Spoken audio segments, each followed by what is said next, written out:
Hey to all the spooks out there. Welcome back to another episode of Spine-ChillingChats, where every Wednesday we dig up the darkest corners of true crime, history, folklore, and the supernatural. I'm Ange. And I'm Amanda.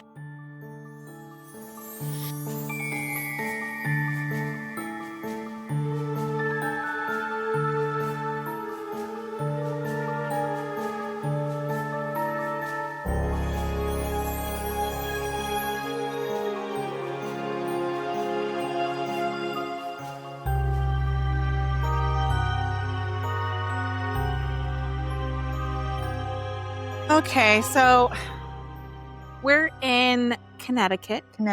Not physically, I wish. but mentally. I mean, I guess I don't wish. I kind of wish maybe they're not getting as much snow as what we're getting right now.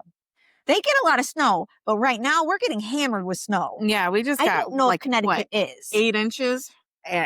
More than that, they put a ruler in the snow and it disappeared. Oh, really? Mm-hmm. So a whole 12-inch ruler disappeared in the snow and you couldn't see it. So they were still that much above the ruler. So we got at least 12 inches or more and it's still snowing. So right now I kind of wish I was in Connecticut because they're not getting lake effect snow, I'm sure. Do you know my favorite Christmas movie? Oh gosh, what is it? Christmas in Connecticut. I've never seen it. It's an old movie. I've heard of it. It's black and white. Okay. And her uncle Felix, he's like this Polish chef, and he's just so funny. And I wish I had an Uncle Felix. You had an Uncle Jeff. I did, but he wasn't this rotund Polish man. No, that's true. That could cook. Uncle Jeff was pretty awesome, but yeah, you're right. Yeah. But I watched Logan today, and Wolverine is fucking hot. You know. Oh, don't you tell me you don't get into it. It's not my cup of tea. Okay, but he's got muscles. Like, it's just fucking. See, but I think it's a little too much. Like, 'cause he's kind of veiny. He is. Have you seen him I don't like him when they're so. Deadpool Wolverine? Yeah, I think so. For Maybe. his age? Well, yeah, for his age, he looks fucking great. hot. But I don't like it when people get so jacked up. They're all veiny. I don't like a lot of veins either. A little bit is okay. Lots, not okay. He's hot in this movie, and I forgot about I don't how hot mind it muscle, but like Jason Momoa muscle. That's kind of like how Wolverine was in this movie. Okay, so he wasn't He quite wasn't as as veiny. No. And I don't like it when they're all like tanned and they look leathered. Yes. I don't like that look. I'm not against bodybuilders. Yeah, some of them take it a little too far and it's disgusting. Give me some muscle. Jason Momoa, Hugh Jackman, people like that, I'm good with. Not the bodybuilders that like have no neck. Yeah, no. But anyway, like I really have any room to speak about bodies. Me too. So everybody's beautiful in their own way. Anyways, we're in Connecticut. Yay for Connecticut. So we're in a quiet town of Cheshire, like the cat. Cheshire? Is that how you say it? The Cheshire cat. I know, but I always said Cheshire. I guess it's not Cheshire. No. That's what I always said it. You said it wrong. Cheshire cat. No, Cheshire cat. Cheshire cat. Okay. It's a place where tree-lined streets and family dinners once painted a picture of suburban peace. But on one summer night in 2007, which is the year Robbie and I got married. Oh, yeah, it is. It is. That tranquility was shattered by a crime so brutal, it would shake the nation and forever alter the lives of those who survived. Which says a lot that this happened in my adult life, because I was 19 when I got married. So 2007, I was 19. And her adult. Yeah. No, I'm kidding. 19 is an adult. If I bought a house and I got married, I'm an adult. My son is about to be 21 in 2 weeks. He is not an adult. So Angela was not an adult. Don't say that. Makes me sad. In the eyes of the law. I know. Anyways, but I don't remember. I mean, I've heard of this case. I've heard of it, but I don't remember. But I don't remember this happening. Yeah, me either. Like, you would think it would have been, because it's just, yeah, it was a big deal. Happened. But like It just recently happened. I It, know, it just recently happened like 19 years ago. right. But that's still like more recent than like the 60s and 70s. You know what I mean? Yeah. So like, I remember the name and the family, but I don't remember this case. Yeah. And I would just think that I guess I didn't pay attention a lot. Yeah. I was in my own little We were in our own little world. world. Yeah. We were young and in love back then. Plus, I had a kid. I did not have a kid. He was 3. And we were working at Lowe's and we were BFFs Yeah. and newly married. And I had a kid. So we were just off in La La Land. Yeah. So, anyway. That would shake the nation and forever alter the lives of those who survived. We'll unravel the story of the Pettit family, Jennifer, Haley, Michaela, and Dr. William Pettit, and the 2 men whose twisted paths led to one of the most horrifying home invasions in modern American history. From the psychological unraveling of Joshua Komisarjevsky, I'm just going to Joshua refer K. to him to just Joshua, to the chilling confessions of Stephen Hayes. That's a lot easier. JK. JK. Uh-huh. This case is not just about violence, it's about failure, reform, and resilience. Prepare yourself for the tale of trauma, justice, and the enduring strength of a father who refused to be broken. This is not just a crime story, it's a reckoning. Trigger warning for talk of child abuse, sexual abuse, including that of children, and murder. So please take care while listening. So she also thought, sorry, Sarah, the tattoo artist, was talking about our podcast. And she was telling me, she was like, yeah. And she goes, my boyfriend couldn't listen to the part where Ange was gagging. I said, that wasn't Ange. That was me. That was me gagging and almost throwing up. And Ange Yep. was like, I'm not cutting it out. Nope. And she goes, yeah. She was like, I didn't realize how disgusting it was. And he couldn't handle it either. So he was like really grossed out. I was like, yeah, that was she thought it was funny. Anyway, That's the Albert Fish, the very first episode. Yeah, she listened to our podcast and she started listening to our podcast and she was talking about Albert Fish, the fucked up individual. It was a rough Nasty. one. Yeah, it was. Start off with a bang. Because she was like, I didn't understand what they were talking about at first. I said, they were talking about shit. She goes, oh yeah, and then the flowers. Mm-hmm. And I was like, oh yeah. She goes, yeah. I'm like, So Stephen Joseph Hayes entered the world on May 30th, 1963 in Homestead, Florida. He's a Florida boy. Florida. The firstborn son of James and Diana Hayes. He was supposed to be the one who set the example, but life for the Hayes family was anything but steady. Before Stephen could even start school, they packed up and headed north to Bristol, Connecticut. His parents then had 2 more sons, Matthew and Brian. When Stephen spoke about those early years, his memories shifted like smoke, sometimes soft and warm, other times dark and sharp-edged. He'd say his childhood was normal, then admit it wasn't happy. His father, James, had always wanted a daughter, and he didn't hide his disappointment. That's weird because most men really want A son, sons. yeah. That quiet resentment seeped into the home, creating an emotional chill that never quite lifted. But remember this, that his father wanted a daughter. Yes. One more question. Why did they move? Did it say? It didn't say. Because why would you move from Florida to Connecticut? I mean, I would. I would, but at the same time, you don't deal with snow in Florida. I know you No, have but- hurricanes, And alligators or crocodiles but or I'd rather whichever. stay. See, but I'm not a cold person. Like I'm not a snow person, so I would have stayed in Florida. I would rather have the cold. Yeah. Yeah, than hot. Caitlin asked me sweaty. today if I wanted to go outside. I said, "Girl, I am not a snow person." No, I mean, I don't like Wow. snow. I like to look at snow. It's From pretty. inside with Mhm. my But- cup of cocoa. Yeah. But I don't like walking in like- it and shoveling it. Oh and- no! But you don't like the heat. Why don't you like the heat? I don't like the heat because I get cranky when I'm hot. Okay. And I don't like to be sweaty. Yeah. And I'd like it if it was like 65 degrees year round. See, and I think 68 to 72 is perfect all year. Mm. Okay. Mm. So remember, he always wanted a daughter. He always wanted a daughter. Then came the fracture that would define Stephen's life. Around the age of 9 or 10, he learned that his father was having an affair.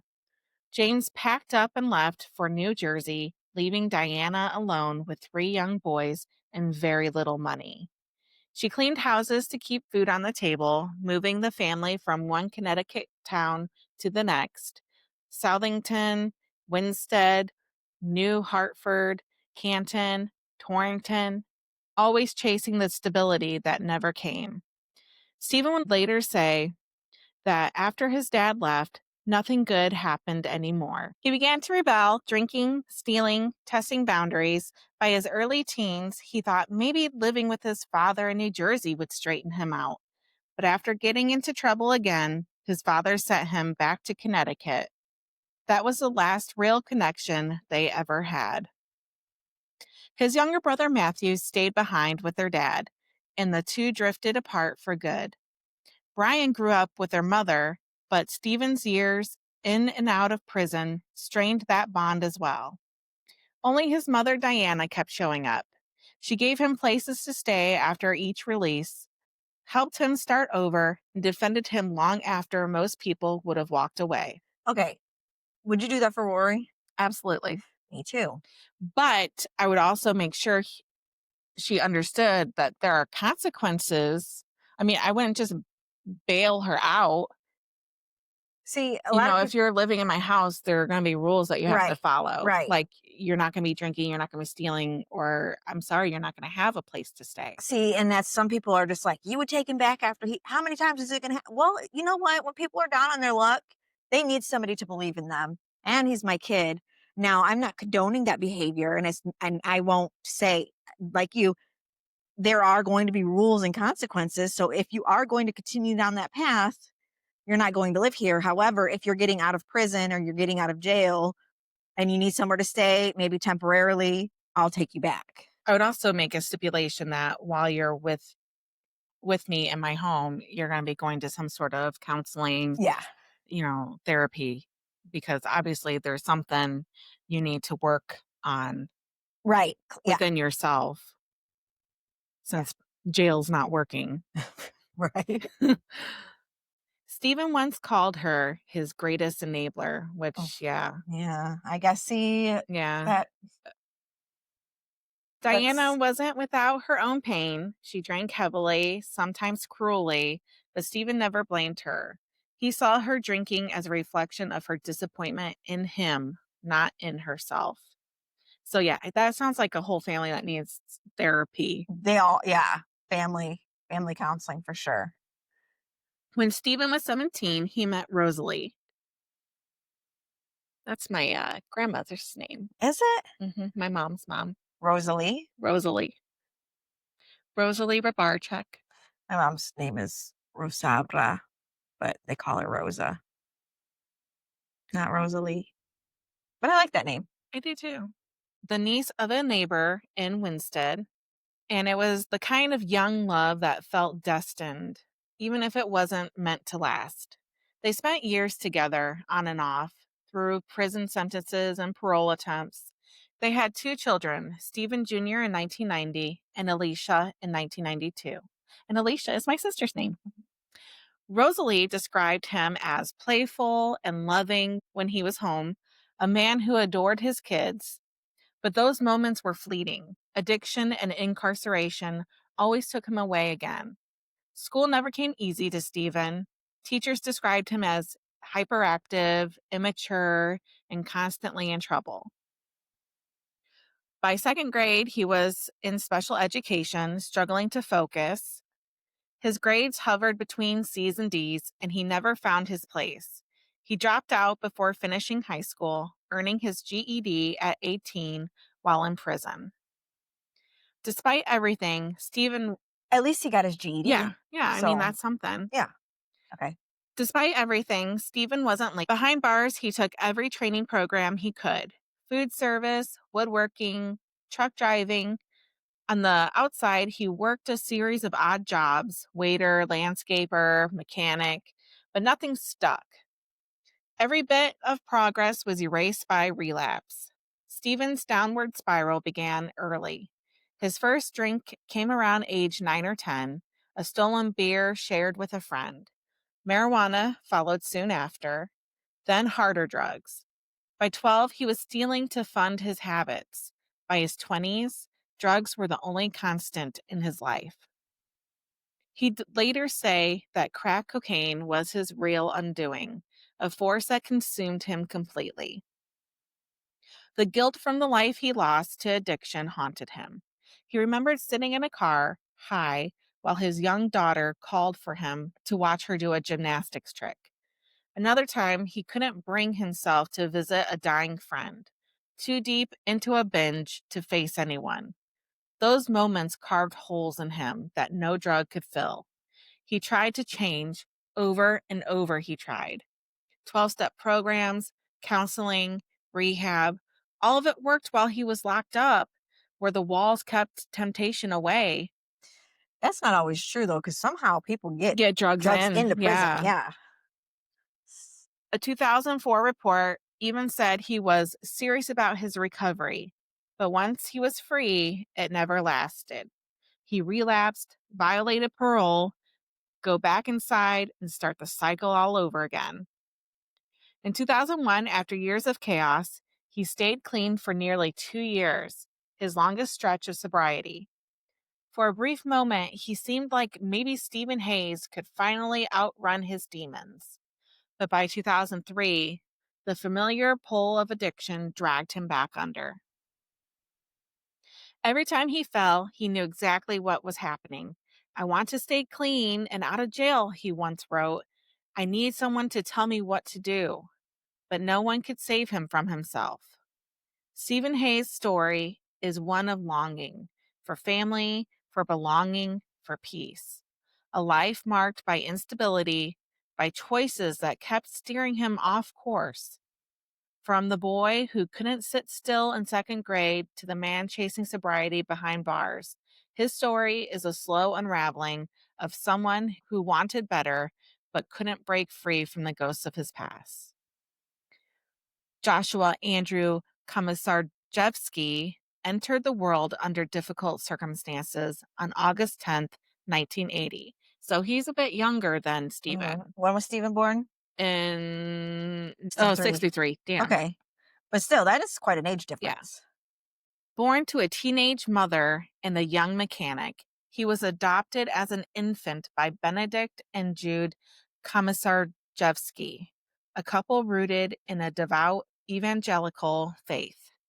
Benedict came from a lineage of artists. His father was a renowned theatrical director, and his mother was a dancer. They were actually really, really Like a famous. ballerina dancer type. Yes, Okay. yes. They were really Okay. famous in Russia. Oh, okay. And like if you look up their names, Uh-huh. like They're everywhere. yeah, Okay. So he came from a pretty yeah, to well-to-do family. family. Yeah. Yeah. I Okay. mean his adoptive family. Right. But the household Joshua grew up in was far from nurturing. From ages 4 to 6, Joshua endured profound trauma. According to a psychotherapist who later evaluated him, his earliest memories were steeped in fear and confusion. He believed Scott, an older foster child in the same home, Okay. was his brother. But instead of comfort, Scott, who was 11 years older, so if he was 4, then Scott would have been 15, inflicted pain, both physical and emotional. Joshua recalled being burned, thrown from a hayloft, and sexually abused under the guise of play. These experiences left him with nightmares and a fractured sense of self. As Joshua grew older, the abuse continued. At 14, he was assaulted by someone he considered a close friend, yet he never received professional help. His adoptive parents, deeply committed to their religious beliefs, viewed therapy and medication as spiritually dangerous. This left Joshua isolated, struggling to make sense of his experiences in the world that offered no guidance or healing. The messages he absorbed at home and in the church were harsh. Premarital sex was sinful, and homosexuality was condemned. Having been victimized in ways that blurred those boundaries, Joshua internalized guilt and shame. He believed he was inherently bad, destined for punishment. Oh, And I we've said hate it before, that. feel sad for the child. Yes, not for Like, the adult, but God, these guys, they had a very rough beginning. yeah. And, you feel really deeply for them. You just wish that they had gotten the help that they so desperately needed. Mhm. If they did, possibly things would have They been could have been better different. adults, better Yeah. human beings, That are able to deal with, whatever they're getting ready yeah, to do. to do. Eventually, this unresolved trauma manifested into harmful behavior.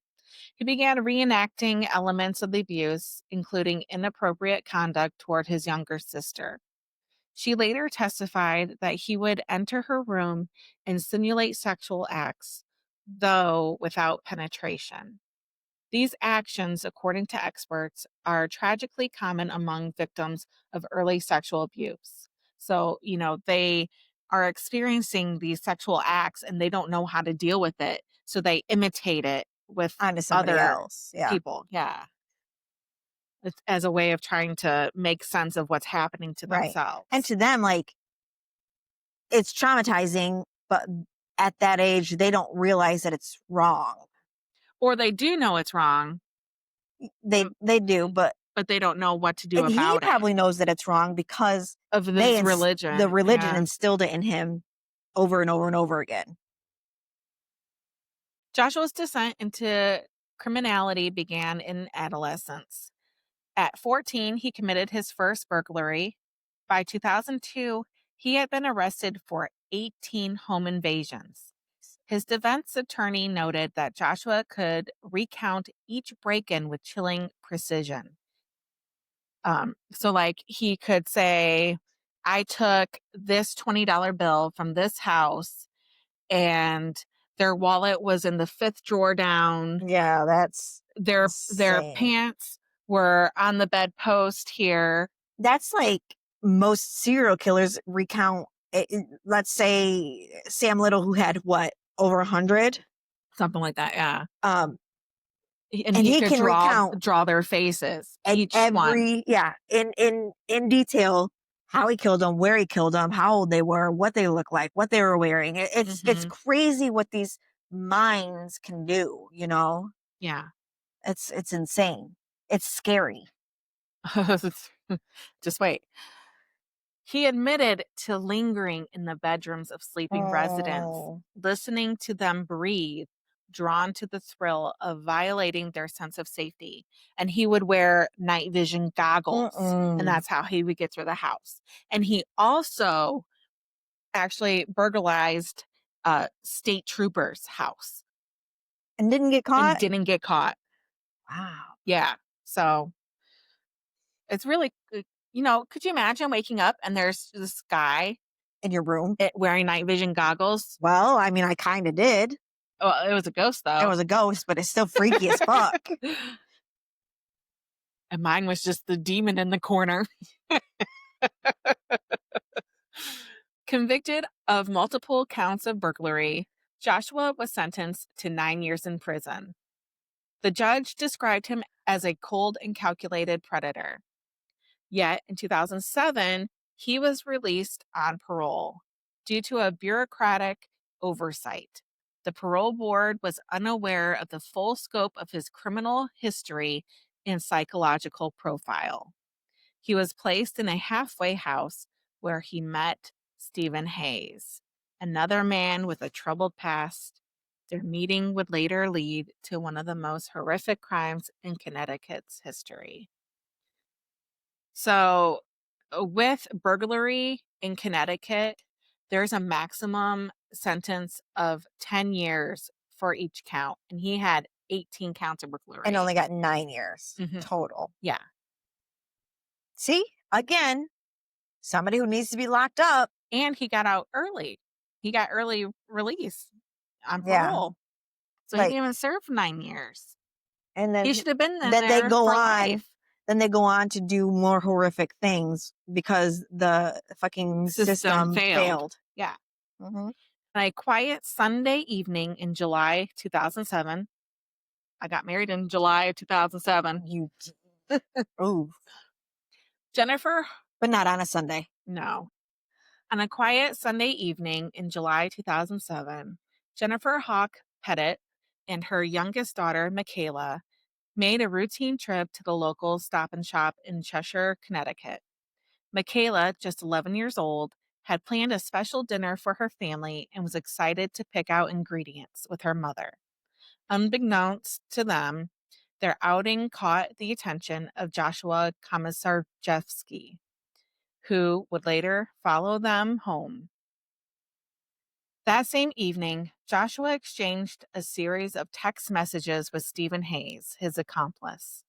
Stephen expressed impatience and eagerness to begin their plan, joking about needing a drink and urging Joshua to hurry.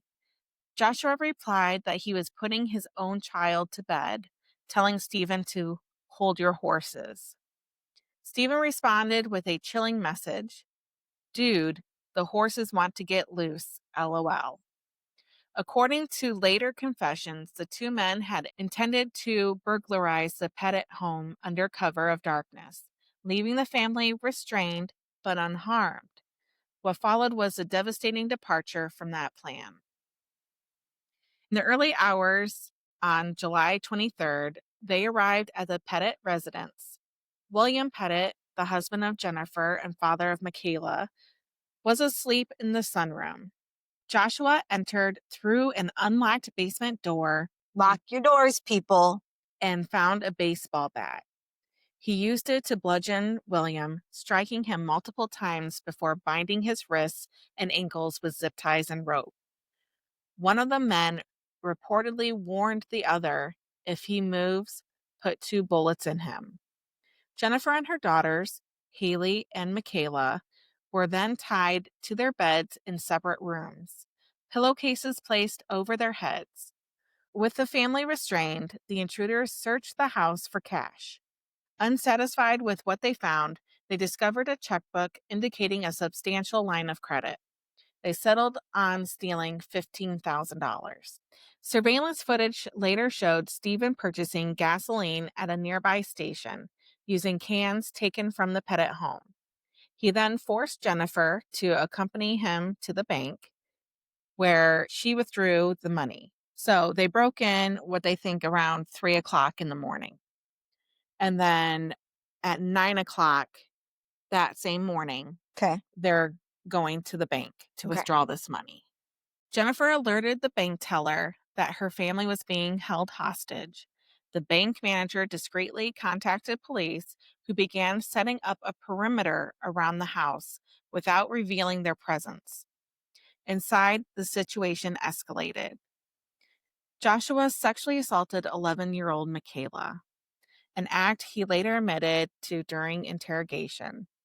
Forensic evidence confirmed the assault, finding Joshua's semen inside her, and investigators found bleach on Michaela's clothing, suggesting an attempt to destroy the DNA evidence. Mm-mm. Joshua also took photos of the assault on his phone. He later claimed he believed Michaela was 14 or 16 years old, a pathetic attempt at justification of his disgusting actions. Regardless of the age. Yeah, 14 or 16, that's so much better than an 11-year-old. It's still fucking nasty. rape. And It's it's nasty. yeah, and it's still fucking gross. Stephen, according to his own confessions, was provoked by Joshua into sexually assaulting Jennifer, the mother. William, still bound in the basement, could hear his wife being raped and shouted in desperation, "How helpless must he have felt Oh, absolutely. to know your wife is being raped, you can hear her, And there's and not nothing you to can not do. know what's happening to your children. Yeah. I can't even imagine what he was going through. One of the intruders responded, "Don't worry, it's all going to be over in a couple of minutes." That doesn't say anything good for you, buddy. Seizing a moment of opportunity, William managed to break free and escape to a neighbor's yard through a basement stairs that go outside. Oh, yeah, You through one know of how they have those. the Yep. little doors that open? That's how he escaped. Okay. And Is that how remember, they got in? I think maybe Okay. it just said they entered through an unlocked door in the base. And that would Yeah. probably be like an only door that they Yeah. could. Okay. Um, but remember, he's been bashed in the head with a baseball bat. Uh-huh. So he's messed up. So William managed to break free and escape to a neighbor's yard, severely injured and barely recognizable. Later stating that he felt like if he didn't escape then, that they would all end up with bullets in their heads in the next few moments. Back inside, the violence reached its peak. Stephen strangled the life from Jennifer. The men then poured gasoline throughout the house, on the floors, the girls' beds, and even on the victims themselves. They set the house ablaze and fled in the Pettit family's vehicle. Haley, who was 17, had managed to free herself and run into the hallway, but collapsed near the top of the stairs. Her body showed signs of severe burns, suggesting she was alive as the fire spread. Michaela remained tied to her bed, her lower body hanging off the side. She too suffered burns that may have occurred while she was still alive. Both girls died from smoke inhalation. William Pettit, the sole survivor, had crawled to safety and alerted neighbors. Meanwhile, Stephen and Joshua were quickly spotted by police and apprehended after crashing into a patrol car just 1 block from the scene. The ordeal had lasted 7 harrowing hours. During their interrogations, both men confessed. Stephen reeked of gasoline, and each tried to shift blame onto the other. Joshua even accused William of being responsible, writing in his diary that the father was a coward who could have saved his family. Jennifer Hawk Pettit dedicated her life to caring for others.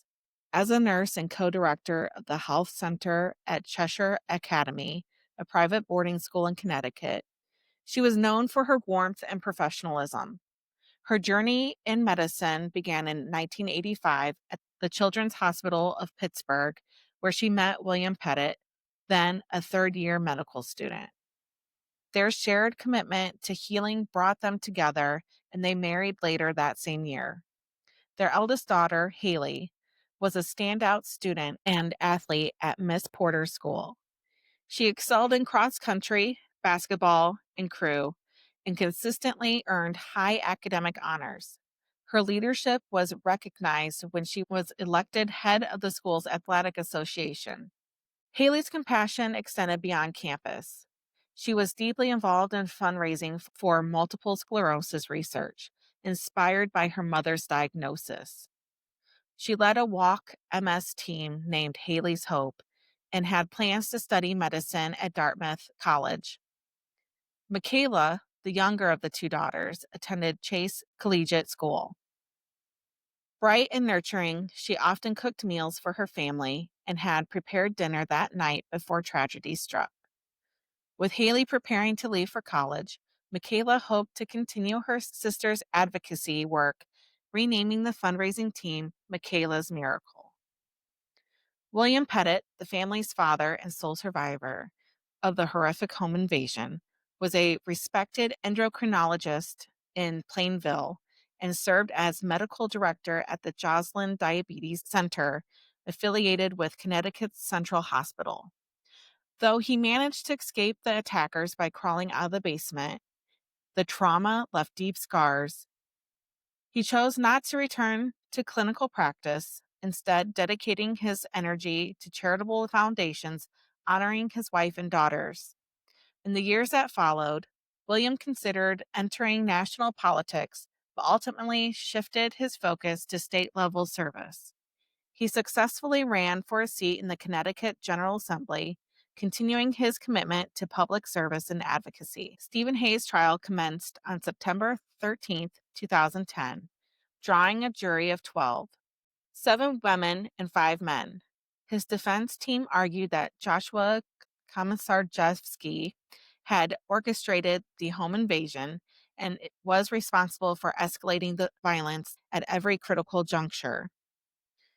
Prosecutors, however, maintained that both men bore equal responsibility for the horrific crimes. After weeks of testimony, the jury deliberated for roughly 5 hours before returning guilty verdicts on October 5th. The next phase, sentencing, began on October 18th, where jurors faced the weighty decision of whether Hayes should be sentenced to death or life imprisonment. Deliberations started on November 5th. By the end of the first day, the jury was divided.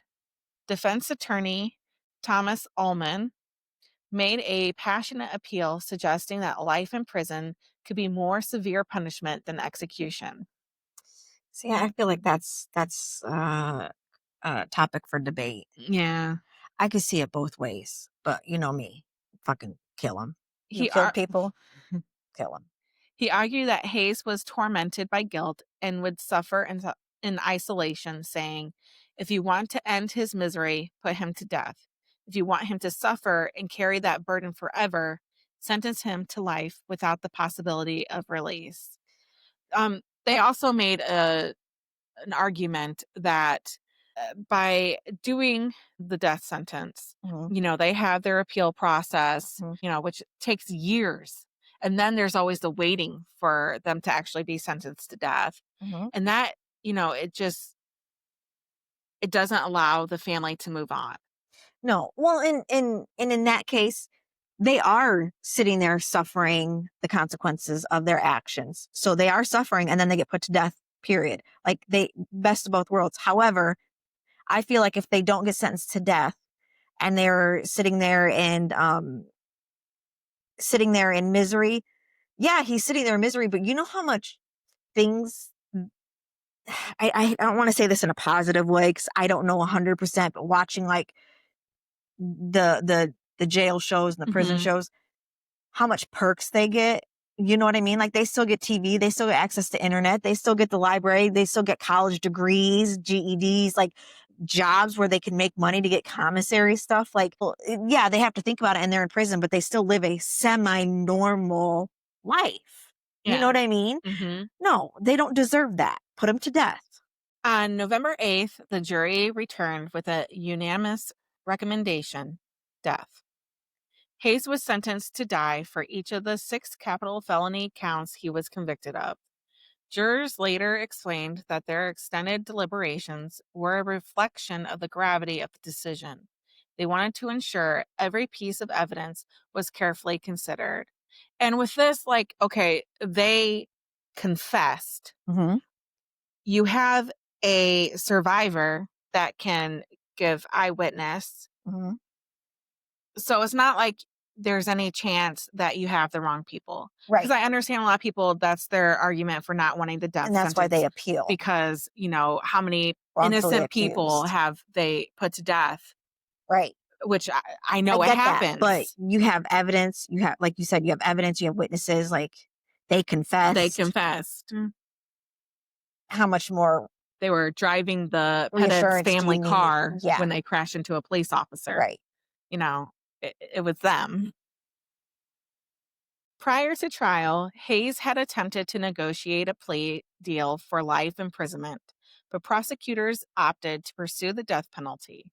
After the verdict, Ullman remarked that Hayes appeared pleased with the outcome, stating, "He's thrilled. That's what he wanted all along." Dr. William Pettit addressed the public after the sentencing. He spoke of his family with deep emotion. Michaela was an 11-year-old little girl, tortured and killed in her own bedroom, surrounded by stuffed animals. Haley had a great future. She was strong and courageous. And Jennifer helped so many kids. He added, God will be the final arbiter, and I think the defendant faces far more serious punishments from the Lord than he can ever face from mankind. Given the disturbing nature of the case, the Connecticut judicial system took an unprecedented step, offering post traumatic stress support for the jurors who had endured 2 months of harrowing testimony and graphic evidence. On December 2nd, Hayes addressed the court, expressing remorse for the suffering he had caused. Death for me will be a welcome relief, he said, and I hope it will bring some peace and comfort to those I have hurt so much.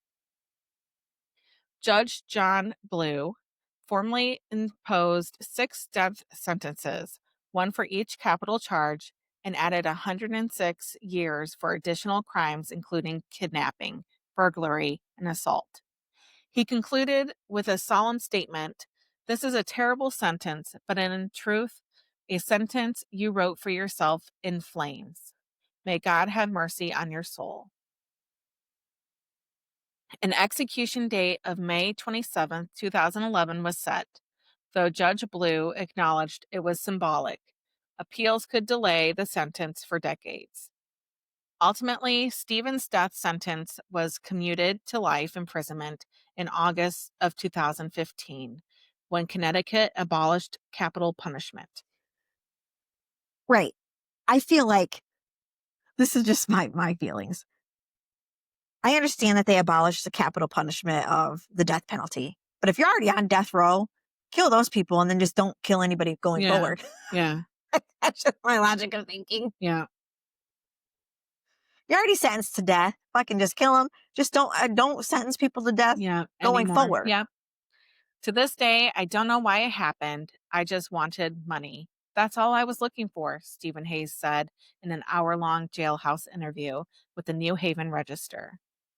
While incarcerated, Stephen came out as a trans woman and began hormone therapy as part of her gender transition. And that's what I mean when I say they still get a semi-normal life and they still get perks, because why would he be able to transition into a woman and get those medications when people have cancer and they can't get their treatments? Yeah.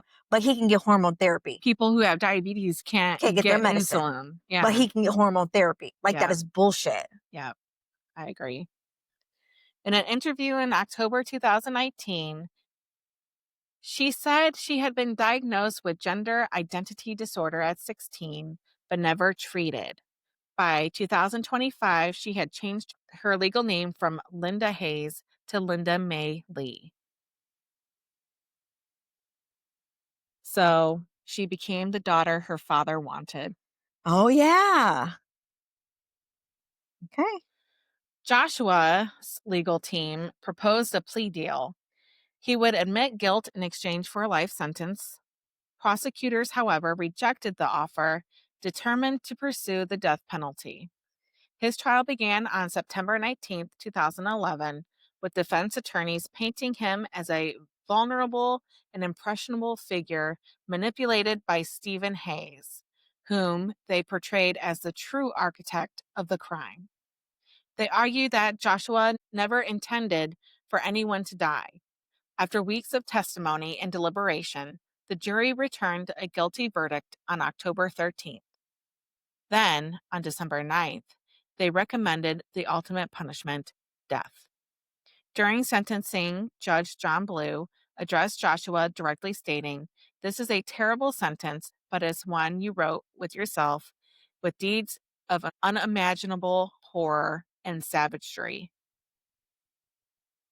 Joshua spoke at the hearing, expressing remorse and acknowledging the pain he had caused. "I will never find peace within," he said. "My life will be a continuation of the hurt I caused. The clock is now ticking, and I owe a debt I cannot repay." While he admitted his role in the crime, he insisted he had not intended for the victims to die. Millions have judged me guilty of capital offenses I did not commit, he said. They were never supposed to lose their lives. He reflected on the emotional toll of the trial, saying he had grown quite comfortable in the face of hatred and bigotry, and that the jury's decision showed they considered his very existence intolerable. Joshua also spoke of forgiveness, not from others, but of himself, whom he described as his worst enemy. I disagree. Yep. Dr. William Pettit delivered a powerful victim impact statement. He described the crime as his personal holocaust and shared how it had shattered his ability to sleep and trust. I hope to continue to honor my family, he said. I push forward in the hope that good will overcome evil. Judge Blue set an execution date of July 20th, 2012. However, like Stephen, Joshua's death sentence was later overturned when Connecticut abolished capital punishment in August of 2015. He now serves life in prison without the possibility of release. The brutal home invasion that claimed the lives of Jennifer Hawk Pettit and her daughters, Haley and Michaela, sparked immediate demands for change within Connecticut's criminal justice system. Just days after the tragedy, on July 31st, 2007, Governor M. Jody Rell mandated electronic monitoring for paroled burglars.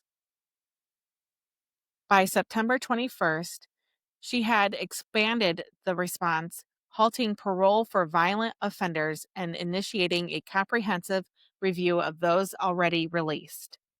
Because they were on parole, correct? Yes, they were on parole. Now, they were both living in the halfway house That's how they met. Yeah. because didn't Stephen have a kid? Which one had the kid?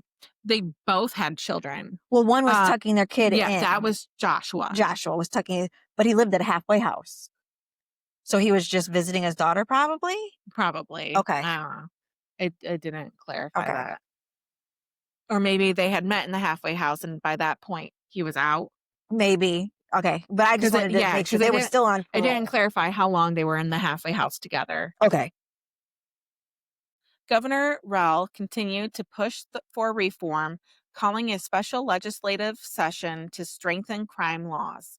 On August 31st, she formed a task force to examine systemic weaknesses. These efforts culminated in the signing of a sweeping bipartisan crime bill on January 25th, 2008. Among its provisions was the creation of a new criminal category, home invasion, carrying a sentence of up to 25 years. The bill also funded upgrades to law enforcement technology across the state, which I don't see why that was necessary because that's not why the police didn't help. It's not like they lacked technology. Right. In the wake of the tragedy, the community rallied to honor the victims. John Carpenter, a staff member at Chase Collegiate School, ran the New York City Marathon in 2007, raising over $8,500 for the Miles for Michaela Scholarship Initiative. That same year, Dr. William Pettit established the Michaela Rose Pettit 14 Scholarship Fund at Chase Collegiate and launched the Haley's Hope and Michaela's Miracle MS Memorial Fund, inspired by his daughter's compassion and advocacy. On January 6, 2008, the town of Cheshire glowed with over 130,000 luminary candles lit in front of the home as part of Cheshire Lights of Hope, a fundraiser and tribute organized by Don and Jennifer Walsh.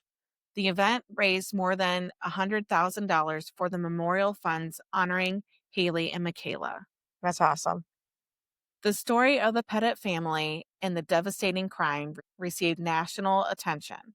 It was featured on Dateline NBC in a segment titled The Family on Sorghum Mill Drive, and on December 9th, 2010, Dr. Pettit appeared on the Oprah Winfrey Show to discuss the loss of his family and the mission of the Pettit Family Foundation.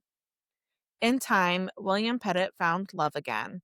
He met Christine Palaf while she was volunteering with the foundation, and the two married on August 5th, 2012, settling in Farmington, Connecticut. Their son, William Pettit III, was born on November 28th, 2013. The case continued to resonate in public discourse.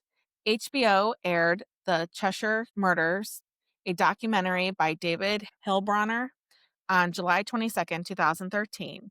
Later that year, Pettit revealed he was considering a run for Congress after being approached by the National Republican Congressional Committee.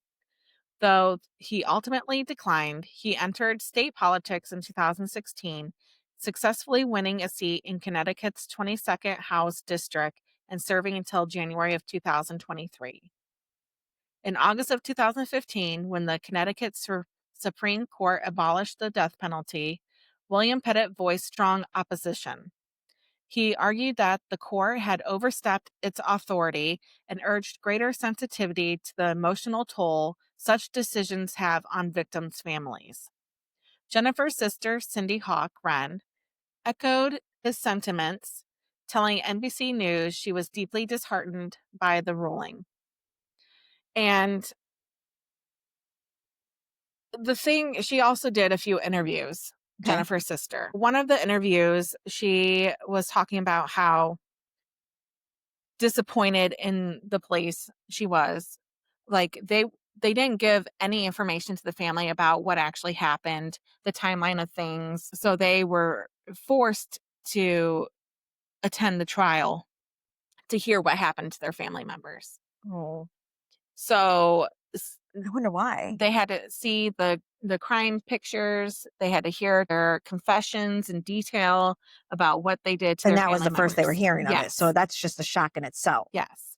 Second of all, she also stated that one of the police officers had told somebody, I don't, she didn't specify who he told, Okay. but that when he first arrived, he could hear the girls screaming. So they're setting up a perimeter around the home. Tell me how by the time that the two escaped, Mm-hmm. the police didn't have time to rush into that home and save those girls from smoke inhalation. Right. How did they not stop that? Did they see them leave? If they set up a perimeter around the house, I would assume how yes. did they not have eyes on the house? Right. How would they not? So the assumption is they saw them leave. As soon as they saw them leave the house, why did they not go in? Right. Which I get it. There's a fire, whatever. You have to follow protocol. But at the same time, it's an emergency and you're trained for that. You need to go in there and you need to try to get those kids out. Yes. Second of all, they already had a 911. They were already there. They had the 911 call. Why didn't they intercept Jennifer on her way back to her house Yeah. with whoever it was Do that some was kind it of- Stephen that took her or John? Whoever it was that took her. Yeah. Why didn't they intercept her? And try to pull them over. Right. That's at least one person saved. Yeah. And then they could set up the perimeter and figure out how, because then you're just stuck with one person to try to, apprehend inside. Right. And chances are they didn't have any communication. So he's probably waiting for the other person to get back before he actually goes through with anything else. Right. Therefore, he may have never even killed the girls or set the house on fire because the other guy never showed up. Yeah. And they didn't actually kill the girls. They died from the smoke. Right. But if they wouldn't have set him on fire, so he may have never even set the fire if the other one didn't show up. Yeah. He may have just fled the scene. Like he's not here. He's not here. He's not here. They hadn't even poured the gas yet. Right. So if they would have intercepted him, knowing that there was a 911 call for this, and it was from the bank, and the bank would be like, yeah, she was here. They're driving this. They're going back probably assuming they're going back to the house, they should be looking for the car, whatnot. The other one gets spooked because he still hasn't showed up. Maybe he leaves and everybody's Yeah. alive. Yeah. It makes no sense why the police didn't act, why they just sat there. Yeah. And then I think it was the chief of police said something I'm going to misquote this, but something along the lines of that he's proud of the Cheshire Police Department, of the job that they did, and that without their response, this tragedy could have been 100 times worse. How? I think this is the worst of the worst. The dad survived, but at what cost? The mother was strangled. The kids were raped. They were tied to their beds. And set on fire. They were set on fire. How is this not the worst of the worst? I don't get it. Yeah. How are you saying that they did a good job? I don't claim to know the intricacies of what police do. Right. I don't know what policies and procedures they have to follow. I don't know that. Instinctively speaking, I would have ran in there and got those kids as soon as I saw them come out. I would have been finding a way in. Why didn't you enter through the basement and work your way up? Clearing each room. Yeah. Clearing each floor. Yeah. Something. I would have done something. Especially if you are a police officer who has kids and you hear kids screaming in that house. How do you just sit there? Yeah. How do you sit there? Regardless if they're yours or not, there is a child who needs your help or somebody's help. How do you sit there and stand by and listen to that happen? And then claim that they responded appropriately? No. I don't know. And I don't claim to know the policies and procedures either. I'm not a police officer. I don't know anything. Just I know as a mother, first and foremost, and if I was a person of the law instinctually, I would have just ran in, put my life at risk to save two other people. You know what I mean? And that's what you signed up for. Not necessarily put your life at risk, but you were signed up to protect other people. And children are the ones that need the most protection. Yes. So I would have definitely, if I heard those kids screaming, I would have definitely put my life at risk and gone in that house for sure. And the police had watched her enter the house with the dude. So why didn't they take him down outside? They had eyes. Why didn't they shoot him in the leg and take him down? Something. Yeah, I don't. Because they didn't know. He didn't know that they were even there, which means he probably wasn't like struggling with her. No. They were probably just walking in together. So he probably had a clear shot to at least take him out on his leg. And then the poor dad in the hospital, in one of the interviews, Jennifer's parents, he was, apologizing and asking for forgiveness for what? To her. I get her it. Parents, what? I'm so sorry I couldn't save your daughter and your grandchildren. He couldn't. And they said in the interview that they told him, you were in no condition to apologize for that, Although I feel that too, because I probably have survivor's guilt. Oh yeah. You know what I mean? How could you not? Feel like your whole family is dead. I could have done something. I should have done something. I'm sorry I couldn't save them. Well, and he said, but at the same time, like you can't. He should have gone up the house stairs and tried to do something. What? He's probably disoriented and he's bleeding profusely, skull's cracked, and whatnot. What is he? He's not going to be able to fight him off. And I'll add the pictures, but I want to show you some of the pictures. That's Jesus. Wow. What happened there? That's the car that they crashed into the police car. Oh, that's right. That's right. Mm-hmm. And that's Steven. Oh my gosh. That's Steven. And that's Joshua. He's not a bad looking guy. No. But he's fucked up in the head. Wow. Wait till you guys see these pictures. They're fucked up. Jesus. And so there, you could see that the girls would have been injured. Of Oh, course, yeah. they had burns on their bodies, but They could have survived people do survive from burns. burns. So it was just a horrible case, Yeah, and that's I feel so bad.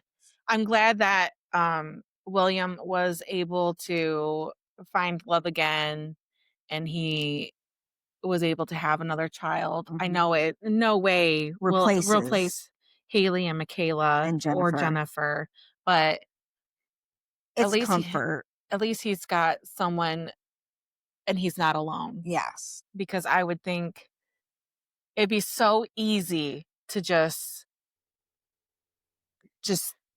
hide away for the rest of your Well, life. and different situation, you already know what losing a child is like. So it's not like, you know Yeah. what I mean? Like you Yeah. wanted to just crawl in a hole and die. Yeah. And then you had Rory. Like she didn't replace him, but No. she's a comfort. Yeah. You know what I mean? So you know as a person what that feels like.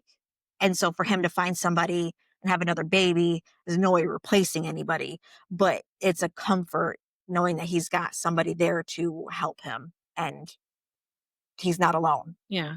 Yeah. So that's the Pettit family. Wow, I can't believe I don't remember this. I know. I don't remember it at all. Me either. I know the name. Yeah, I've heard the heard it. name, but I didn't know What any of happened. this. Mhm. Yeah. Or like remember any kind of national news coverage or you know what I mean? But yeah, I highly, highly suggest you watch the documentary on HBO. It has pictures, it has interviews, so you can kind of get a better feeling of what actually happened, Yeah. more than just listening to somebody tell you about it. Yeah. And that's the thing I like. I love documentaries. I like listening to the podcasts. You can watch the same documentary over and over and over again and other people cover it, but we were saying like you also get different views from different podcasts that cover the same story. We may have given some information tidbits that another podcast didn't. So Yeah. you listen to multiple stories Or focus on one aspect of it, right? Whereas another might Podcast, just skip over it entirely. right? There's pros and cons. It's like the pros are you can learn something that the other podcast or documentary didn't cover, but the cons are it's like I already know all this from this person, blah, blah, blah, you know? So it's a hit or miss. So watch the documentaries. I feel like that really brings everything together is not only listening to the podcast, but watching the documentaries, maybe movies that are made about it, just get all the information, you know, and then you'll know the whole story. Yeah. So if you have any stories you'd like to share with us, any glitches in the matrix, any Bigfoot sightings, let us know how big his foot is. You can send those into our email at spinechillingchatspodcast@gmail.com. Or you can go to our website, www.spine-chillingchatspodcast.com, and enter them there. If you have any suggestions, any states you'd like us to cover next, we don't have to go in alphabetical order. nope. That's just what we're doing because it's easiest. We also have pictures, bios, link to our merch store on our website. Get some cool merch. We have anything and everything you could ever want. You can also click a link to our past episodes on Spotify. If you are just listening to us, you can see us in video form on YouTube, and you can see our smiling faces.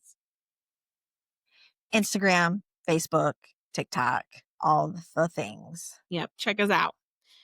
Subscribe to us. Comment. We love getting comments. We get so excited. Yes, we do. And we will shout you out like, come on, guys. And I like when we get that kind of interaction with people because then it makes us feel good that people are actually listening. And we put a lot of work into this. I think most of them, if not all of them, have been positive. So yeah, I don't think we've had any. I don't think we've had any negative that I read. No, I don't remember any. So yeah, like it's awesome. Like share, like, subscribe, tell your grandmas, and aunts and uncles and kids, not kids. Let me take that back. This is not for children. Your adult kids, you know, the ones that are 18 and over. Hi, Connor. Hi, Connor, who is not 18. He No. shouldn't be listening to this. No. But anyway, yeah, like, comment, give us some stories, email us. You can message us on Facebook. You can message us on any of the platforms that are social media. We will try to cover and do what we can. I'm not saying try because we're too busy. I'm going to say try because I'm not going to say try. We will do it because we don't have a life. We want to hear from you guys. So Yeah. Yeah.